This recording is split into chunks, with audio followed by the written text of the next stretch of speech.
Part C of Causes.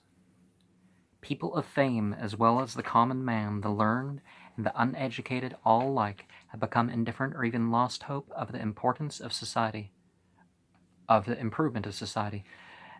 Well, importance, really.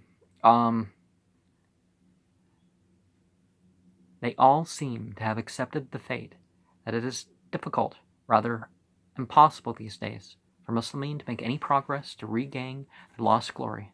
Whenever any scheme for improvement and correction is present to anyone, the usual reaction is, how can al-Muslimeen progress in the circumstances when they have neither a state of their own nor any power to rule, neither wealth nor financial standing nor army and equipment of war, nor any influence. They lack even in physical strength, mutual agreement, and unity of purpose.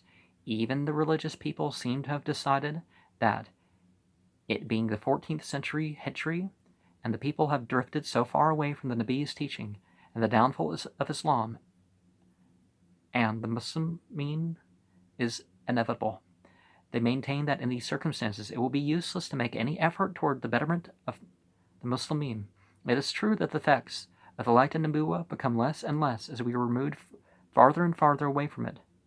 But does this not mean there is no effort to be made to revive that light by enforcing Sharia and upholding and defending with all our energies and power the way of life taught by Muhammad sallallahu alaihi wasallam?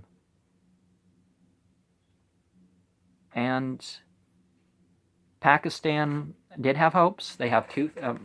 This text was written in 1938 when the Muslimin of India, subcontinent, were not free and did not possess independent political power or authority. That might be a new note. Newer than what I can share if I was going to read more than that, but I think that's a brief quote, so that's fine. It's the thing about that is there isn't an Islamic State. Yes, if those two items in the Pakistani constitution were followed, they've never been followed. What are the people, a Muslim majority does not make a Muslim state. And the Muslims have typically, they've kings and all sorts of things. They've added and subtracted punishments and make also, there's no Muslim state. There hasn't been for hundreds of years, if not longer. 4. Had the Muslimin before us thought so, there would have been no trace of Islam left anywhere by now, because there would have been no means through which the lessons of the teachings of the Sharia could have reached us. Therefore, it will be deadly for us not to check the present negative attitude toward Islam. We should adopt a forcefully positive line for our own sake and for the sake of future generations. The time is moving fast, so is the pace of fall in the religion of Islam. The situation demands a strong, quick, and determined effort by one and for all of the arresting the corruption and stopping the further decline of the Muslim society. As a rule, the existence of true Islam depends entirely upon the steadfastness and collective effort of its followers. Unfortunately, they seem to be inferior in these very requirements. We must appreciate that the Quran and the Hadith are full of the lessons in calling the Muslimin to be active and to stand firm in the path of God. There is a Hadith about a very pious person who may pray at night and day all his life, but he cannot come to the level of one who struggles and sacrifices his pleasure and comfort in the sake of guiding and helping people to move on the right path of Islam. On this very point, many commands and injunctions in the Quran exist. It is clearly brought out that the one who strives hard in the path of Allah remains superior and noble compared to all others. For example, La yastawil qa'iduna min al-mu'minina ghayra ulil darare wal mujahiduna fi sabilillah bi amwalihim wa anfusihim fadalallahu mujahidina بأموالهم وأنفسهم على القائدين درجات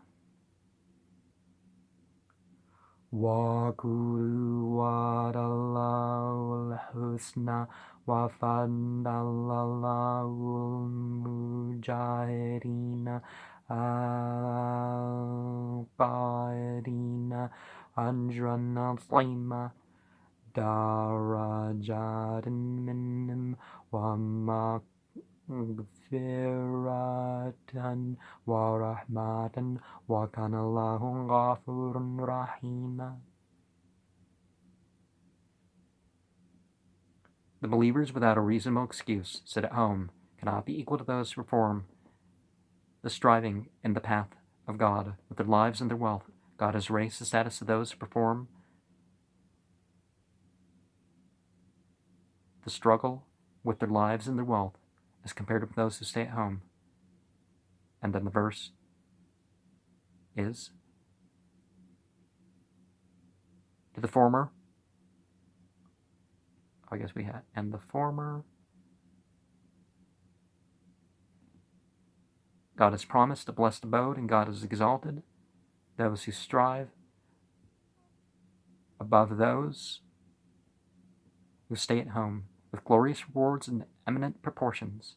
His mercy and forgiveness, and God is forgiving and merciful, although the above verse directly refers to the striving against the disbelievers and unbelievers in order to uphold the teachings of Islam and crush and suppress faithlessness and shirking for monotheism, and of course the oppression that brings about the war in the first place, and our aggression. And although we are unfortunate in not having the opportunity of fulfilling that great task, we ought not to throw away any chance of doing something, however small, in the direction of propagating the truth. Only then can we expect one day our humble efforts and insignificant steadfastness may gather the strength for bigger and higher performances. وَالَّذِينَ جَاهَدُوا فِينَا لَنَهْدِيَنَّهُمْ سُبُلَنَا. We shall most certainly guide to our ways those who struggle for our system of judgment. Surah 29, Ayat 69. Undoubtedly, Allah Ta'ala has promised to provide protection for the way of life propagated by Muhammad sallallahu alaihi wasallam, but human effort and perseverance has been defined as the only media for its promotion and advancement. The Sahaba of the Nabi sallallahu alaihi wasallam strove untiringly for that purpose and assured that they succeeded and were given high rewards. They had the honor of receiving divine help and assistance. We, being their admirers and believers, ought to try and follow them and prepare ourselves for the propagation of the statement and the message of Allah Ta'ala. Thus, we will also be favored with divine help and assistance. إن تنصروا الله ينصركم ويثبت أقدامكم. If you help the religion of God Most High, He shall help you and make you steadfast. Surah 47, Ayat 47, and it's even the point where people who are supposed to be Muslim are falling for the stories in books like this, and now, more commonly the news, like these horrible things that are done for Islam. Well, is it supported in here? No. Is it supported in anything the Prophet actually said if you look at it in context? No. Okay, well then stop saying it's Islam according to the definition of Muhammad Rasulullah. Plain and simple. Popular and political Islam are arguments that completely fall away. And honestly, if they were going to be more honest about their popular and political Islam arguments, they would have to say, well, okay, more scruples than how our Western countries run it. So let's fix ourselves before we complain about the problems they have. But a lot of these problems are people's individual problems.